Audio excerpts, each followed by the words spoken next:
I rise in the morning and I greet the day, get out my bike and I'm on my way. My transportation shows I care, every turn of the pedal cleans the air. I'm greener than green, I'm saving the planet, just like my friends Bill, Sean, Toby, and Janet. No greenhouse gas, a tiny carbon footprint up your... Commander Kai's Battlecruiser, reporting for duty. So working at Cycle Path, there's this weird phenomenon where people will bring me their old bikes, decide they're not worth fixing, and give them to me or the shop personally. Normally, if I don't know the customer by name, I'll just make it one of the shop's bikes. But if we're on a first name basis and they say they're giving the bike specifically to me, you know. So this one came to me through our scrap metal guy at the shop. He showed up to pick up a load one day and just handed me this. He said, I thought you might like it. And yeah, I really like it. This is another Giant, so great quality aluminum frame. The big difference between this and the Giant Revel that I've been working with most recently is that bike is more designed for kind of comfortable cruising, having fun, just zipping around the city.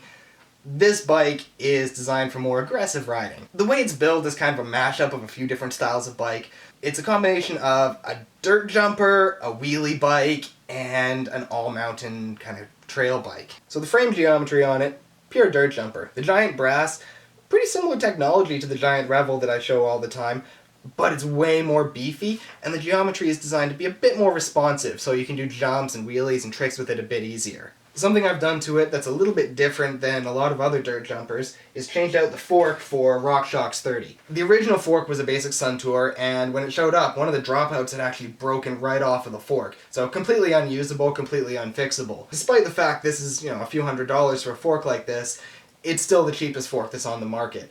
And it's a little bit longer travel than a bike like this would normally have, but if you do want to do some bigger jumps or drops or maybe even some urban riding, hit some stair sets, the longer travel on the fork there is going to absorb hits really well. Something this fork does have, if you do just want to ride around, there's a dial on the top called a Lockout, and what that'll do is stop the fork from moving. So if you don't want bobbing around while you're just pedaling around the street or you want to go faster, say you're on the concrete and you want to drag race someone, yeah, just lock out the fork, you'll be way more efficient. Up top here, we've still got the original stem, nice and heavy duty. We've switched out the bar for something with a little bit more rise. It works great, it fits the bike, and it feels good to ride. Moving down to the gears, the set on this bike is not the most modern thing out there, but it's a lot more advanced than the stuff on the Giant Revel. First of all, we've got a crank here with an external bearing and a chain guide.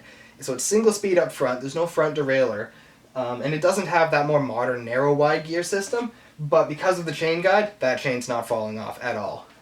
In the back, we've got the Shimano Altus 9-speed system. It's brand new components there, so everything's going to be working great. It gives you a fairly wide range of gears, but nothing too crazy, so you're not going to have, useless gears that you never use. You should be able to use that full block of gears pretty well. Pew, pew, pew, pew, pew. About the brakes, this is one of my favorite parts that we've done to this bike.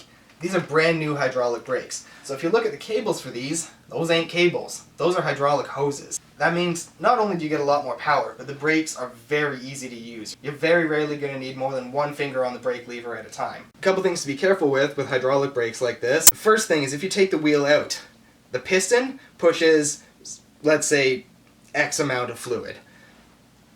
The caliper only takes about half X. So if you take the rotor out of the brake and squeeze the lever, those pistons are going to compress this much, but only retract that much.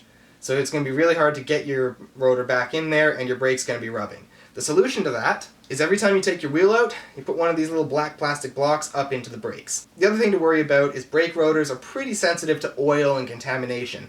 So try not to let any lubricant get on them, try not to touch them with your bare hands too much, and if you have to clean them, rubbing alcohol into lint-free rag. The saddlebag for this bike contains basically everything to do basic repairs and regular adjustments to the bike. Opening it up, first thing we see one of those brake blocks. We see a mini toolkit here. The bag's from Dollarama. I've kind of customized the tools inside. This is a chain tool. This I'm going to post some videos about how to use, but there's loads of channels that have how-to videos on chain tools already. I'd look up Park Tools if I was looking for how-to right now. This cheap chain tool is from Bell. It does the trick though. The multi-tool that was originally in this bag came with two different parts. I've sort of limited it down to one part. So it's got the built-in tire lever, it's got basic Allen keys, it's got a screwdriver, and it's got a little wrench there for making adjustments. Basically everything you need. We have an inner tube for the bike. Carry it with you just for safety. You know how Murphy's Law works. You only ever need the thing if you don't have it. And last, a set of front and rear lights for if you get caught riding at night. Bikes like this are great, but if you're going to be riding harder, you need a good helmet to go with it, because safety is important. Unlike a basic department store helmet, this Giro fixture, nice and lightweight, it's well ventilated, and it's got that MIPS system. And this is the exact same helmet I use, down to the color and the MIPS system. These things are great.